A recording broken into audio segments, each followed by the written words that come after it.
तालियां ऐसी होनी चाहिए कि आसमान गुंजित हो जाए। हम बाबा साहेब के मानने वाले हैं, हमारी तालियों से आसमान गुंजित हो जाता है। हमारे बाबा साहेब भीमराव अम्बेडकर के मानने वाले हैं, हम संविधान के मानने वाले हैं, हम जिंदा महसूस करने वाले लोग हैं। तालियां एक बार जोरदार तो बनती ही है।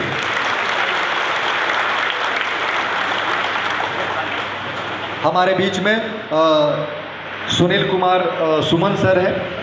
सर का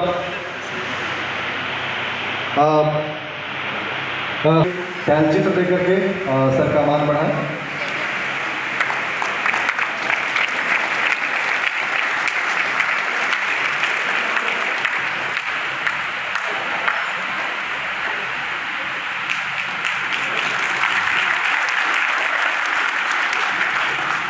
विनती करना चाहूँगा कि सुनील कुमार सुमन सर का मान बढ़ाएं। सर आप लोगों का सुरेंद्र जी आप आए और कार्य तत्परता के साथ आप आगे आए। जोश और खरोश के साथ लंबी चौड़ी तालियों के साथ उपस्थित अतिथियों का मान बढ़ाएं।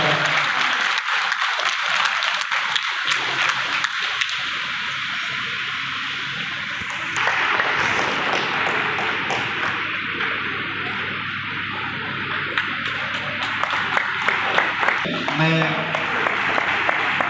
सुरेंद्र जी से निवेदन करूंगा, सुरेंद्र जी आप का मान बढ़ाएं।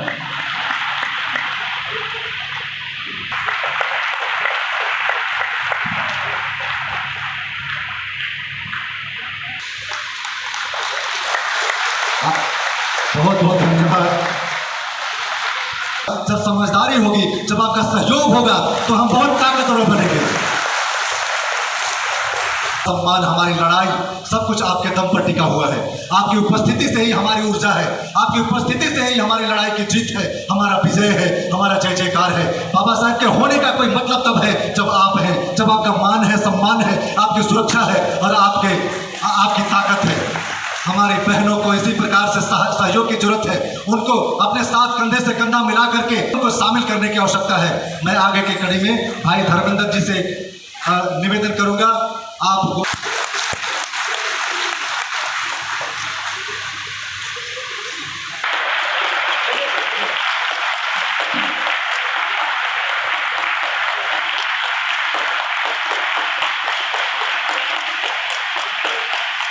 अब मैं पुनः हम सत्ता मूलक समाज के मानने वाले लोग हैं।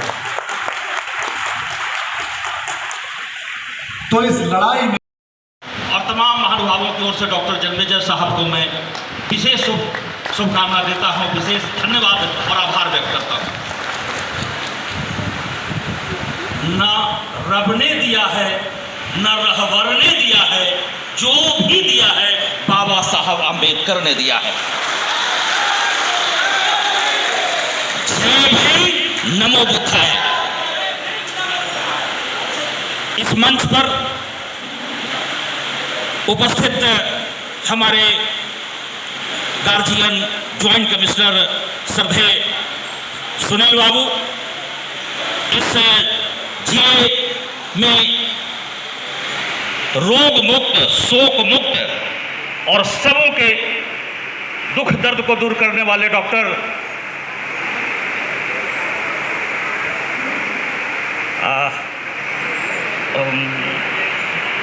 पहले इस बात से मैं शुरुआत करूंगा। अम्बेडकरवाद का मतलब होता है, अम्बेडकरवादी का मतलब होता है जो शिकायत नहीं करता हो, जो ये नहीं कहता हो कि मैं गरीबी में जन्म लिया, जो ये नहीं कहता हो कि मैं विपन्नता में जन्म लिया, मैं वंचित वर्ग से जन्म लिया, जो विपन्नताओं, गरीबी, बेबसी में भी संघर्ष करके जो अपना जीवन बदलता हो, जो पूरे संसार का जीवन बदलता हो, इस सोच को अम्बेडकरवाद कहते हैं, इस सोच को अम्बेडकरवादी कहते हैं। जो भाग्य के भरोसे नहीं रोता हो अपने हिस्से का संघर्ष करके, जो कभी रोटी के लिए लड़ता हो, जो कभी स्कूल में पानी पीने के लिए लड़ता हो, जो कभी एक सामान्य आदमी होने का हक के लिए लड़ता हो, और पूरी दुनिया में जो एक मुक्तिदाता के रूप में समता, स्वतंत्रता, बंधुत्व और भाईचारा का आवाज का रोशनी पूरी दुनिया में फैलाता हो, वो अम्बेडकरवादी हैं, वो अम्बेडकरवाद हैं। आज अम्बेडकरवाद का मतलब है जो अपने विरोधियों को भी सम्मान करता हो, जो उनसे नफरत करते हैं उन्हें भी जो सम्मान करता हो, उसका मतलब अम्बेडकरवाद होता है। अम्बेडकरवाद का मतलब होता है मानववाद। अम्बेडकरवाद का मतलब होता है जो समाज का सबसे अंतिम व्यक्ति है, अंतिम पंक्ति में खड़ा हुआ है, उसे भी जो आगे लाने की सोचता हो, इसको अम्बेडकरवाद कहते हैं। इसका मतलब होता है अम्बेडकरवाद। बाबा साहब के बारे में सच कहूं तो उनके बारे में बोलने के पहले इतनी कठिनाई होती है कि उनके लिए कौन सा शब्द कहूं, क्या कहूंगा तो लगेगा कि बाबा साहब के प्रति मैं अपना भाव प्रकट कर पा रहा हूं, कृतज्ञता प्रकट कर पा रहा हूं। कोई शब्द उपयुक्त मिलता नहीं है उस महामानव के लिए अगर उपयुक्त शब्द ढूंढूं कि मैं क्या कहूं, महामानव कहूं, मैं मुक्तिदाता कहूं, मैं क्या कहूं, ये समझ में नहीं आता है। बस जब भी उनका स्मरण करता हूं, देह का एक एक रुआं खड़ा हो जाता है, एक एक रुआं खड़ा हो जाता है और श्रद्धा से सिर झुक जाता है। बाबा साहब के बारे में कभी आप एक कल्पना करके देखे हैं? अगर भारत में बाबा साहब नहीं होते, आइडिया ऑफ इंडिया जो लोग बोलते हैं भारत ऐसा है, भारत वैसा है, अगर बाबा साहब को माइनस कर दीजिए, चाहे वो स्वतंत्रता आंदोलन हो, चाहे संविधान का बनना हो, या आज भारत का निर्माण होना हो, आज भारत जो बन रहा है, अगर बाबा साहब को माइनस करके आप कल्पना करिए कि वो भारत कैसा होगा। आप कल्पना करके देखिए, आपको डर लगेगा, आपको लगेगा कि वो जो भारत होगा वो भारत बदसूरत होगा, वो कदापि सुंदर भारत नहीं हो सकता, वो समतामूलक भारत नहीं हो सकता, वो गरीबों, वंचितों, मजलूमों का भारत नहीं हो सकता। बाबा साहब को जब कभी भी मैं सोचता हूं, अगर आप बाबा साहब के जन्म से 1956 के उनके महापरिनिर्वाण तक के इतिहास को आंख बंद करके अगर 5 मिनट में अवलोकन करेंगे तो आपको लगेगा कि ये तो किंवदंतियों में हम सुनते थे, ये कहानियों में हम सुनते थे, ये हम एक परिकल्पनाओं में सुनते थे कि एक आदमी ऐसा भी इस धरती पर पैदा लिया होगा जो आदमी एक उस घर से निकल करके जहाँ सदियों से अंधेरा था, जहाँ उसे आदमी होने का हक नहीं मिला, जहाँ उसे पग पर ठोकरें मिली, और वो क्या किया? वो पूरे भारत का ही नहीं, बहुत सारे लोग गलतफहमी है, बहुत सारे लोग सोचते हैं कि बाबा साहब वंचितों के उद्धारक हैं, बाबा साहब दलितों के उद्धारक हैं। मैं पूछता हूँ कि क्या महिलाओं के उद्धारक कौन है? मैं पूछता हूँ तमाम जो इस देश के तमाम ऊंचे श्रेणी के लोग हैं, उनके उद्धारक कौन है बता दे। अगर आप बाबा साहब को ये सोचते हैं कि वंचित वर्ग के नेता हैं, इसका मतलब आप बाबा साहब को नहीं जानते हैं, बाबा साहब को आप नहीं समझते हैं। आज जो भी आज स्वतंत्रता के बाद भारत के साथ स्वतंत्र होने वाले कई मुल्क जो एक साथ स्वतंत्र हुए, वहां का लोकतंत्र ढह गया, बगल के देश पड़ोस समाप्त हो गए, और भारत अगर आगे बढ़ता जा रहा है तो किसका देन है? वो किसका देन है? वो देन है तो बाबा साहब का है। अगर बाबा साहब ना होते, अगर बाबा साहब नहीं होते तो क्या समता कोई विषय बनता? क्या हम समानता की बात करते? लोग बोलता आदमी कैसे समान हो सकता है? यहाँ तो समानता को स्वीकार नहीं किया जा सकता था। बाबा साहब का देन है कि आज हम समता, स्वतंत्रता और बंधुत्व की बात कर रहे हैं। ये बाबा साहब का देन है।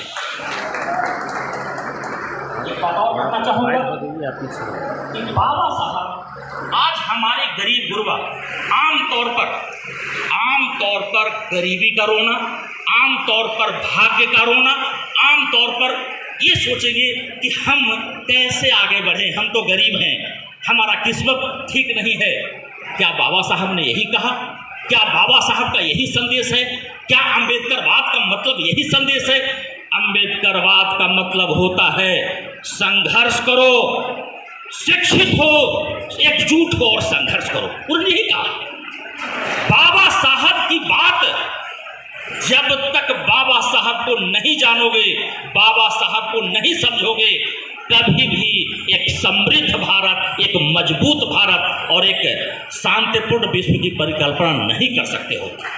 इसी के साथ फिर एक बार सभी को जय भीम, नमो बुद्धाय, बहुत बहुत धन्यवाद।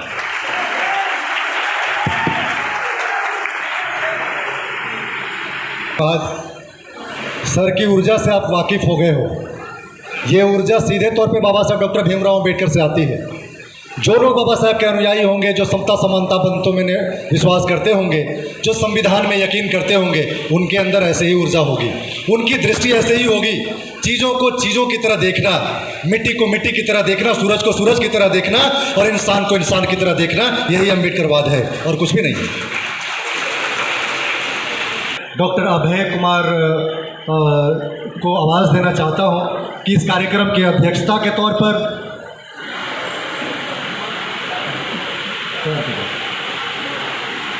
या कहें कि आपके स्वागतकर्ता के तौर पर, या कहें कि आपके ज़रूरतों में आपके साथ खड़े होने वाले एक विचार के तौर पर लोगों को जोड़ने की कोशिश करें। आइए सर।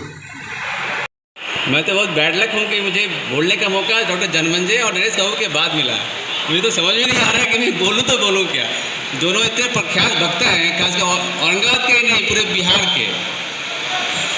आज 14 अप्रैल है 2022, ऐतिहासिक एवं गौरवशाली दिवस है हम लोगों के लिए। हम लोग आज खड़े हैं, क्यों खड़े हैं? अम्बेडकर साहब की वजह से खड़े हैं, नहीं तो आज मैं खड़ा नहीं रहता, कोई नहीं खड़ा रहता।